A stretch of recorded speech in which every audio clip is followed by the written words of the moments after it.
When Britain gets emotional. We are now on day 3 of the official mourning period, 3 of 10. I can't tell you the last time I spent 10 days sad about something. Can you? Maybe the first time I listened to Bon Iver.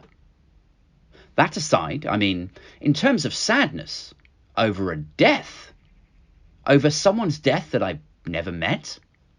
I was fortunate or unfortunate enough to have had both grandfathers die before I was born, so I never grew to love them before losing either one of them. Hard to cry over something you never had, whatever freedom-obsessed Americans might tell you. I love America, the land of freedom. Oh, you like freedom and personal choice? Hell yeah, that's why I love America.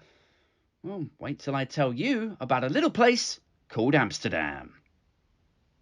When my nan died of cancer, we were all expecting it. It had been coming for a while. The same with my gran, who followed the family tradition some years later. In both cases, I probably had the same feelings as Harry and William have now. A mix of gratitude for the love and for the conversations over the years, and then fascination in hearing about the earlier years of their lives. And then, inevitably, sadness for my mum and dad, who would never get to share a cup of tea with them ever again and get to trade their gossip on a Sunday afternoon. Difficult to draw a parallel between that and this, though, isn't it?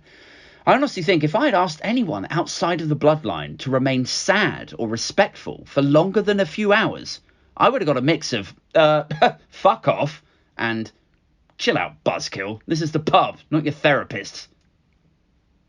Because although this is all rather British, to go batshit over a royal rite of passage, a birth, a wedding, a state funeral, it's also undeniably British to swerve the overly emotive stuff and get back to the things that Brits normally do. Make tea, watch football, money launder. When the American magician David Blaine stayed in a box made of ice in New York's Times Square, he was greeted with shouts of well wishes and screams of support. "You can do it," they cried. "We love you, David." But when he attempted a similar feat in London, faced with the choice of love and support or get fucked, Brits went for the latter. When the lead singer of The Cure, Robert Smith, encountered an overly excited interviewer on a red carpet, he infamously failed to match her enthusiasm. To watch the clip of it now is hilarious. It's not just that they handle the situation differently, it's as though the interviewer, an American, is from a completely different solar system. This optimism, these feelings are totally alien to Smith, who is British. And it's not just in pop culture either. It bleeds out into society and cascades into your friendship circles. We don't do emotion culturally, generally. Probably because we live in a dystopian classist nightmare where all our decision makers were ejected from their family homes to be raised in sociopathic boarding schools. People who, at birth, even as their mothers were doped up on oxytocin, were welcomed into this world with not a kiss, but a handshake. When an ex-girlfriend of mine announced she was resigning from the position, to me it felt like a crushing waste of a perfect love. Out of the blue. Shock. Over. Done. That took a sort of mourning process. I didn't feel normal again for about 2 years. But even that didn't require 10 days of outwardly pouring sadness and sensitivity amongst me and my friends. In fact, as I recall, they all grew rather tired of the subject. Side note, normal may or may not have included a large quantity of Class A substances and tragic warehouse partying. But hey-ho, this is the weird country we live in. One way your concerns for your grandmother's heating bill are dismissed as snowflakism, but questioning the level of royal news coverage is unforgivably callous. Asking people to wear a mask is authoritarianism, but failing to wear your little red flower every November, justifiable homicide.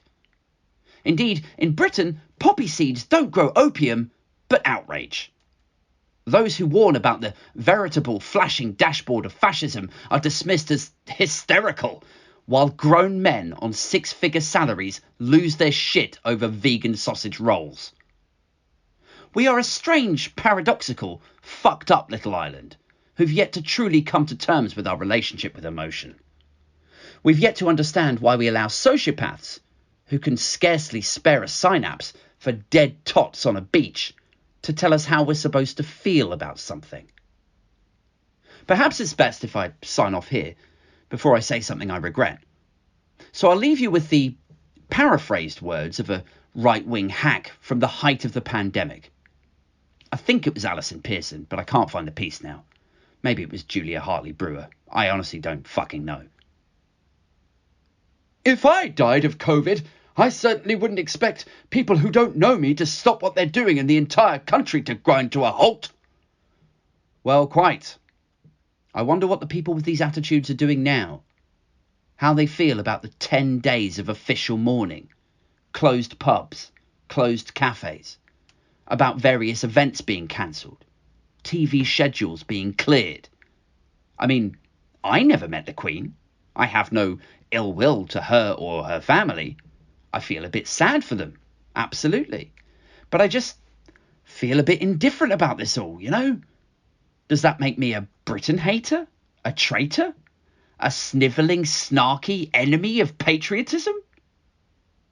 Hardly. To my mind, if expected to join in with some big public outpouring of emotion, I'm honestly more inclined to shrug, chill out, buzzkill. This is the pub, not your therapists. And truly, what could be more British?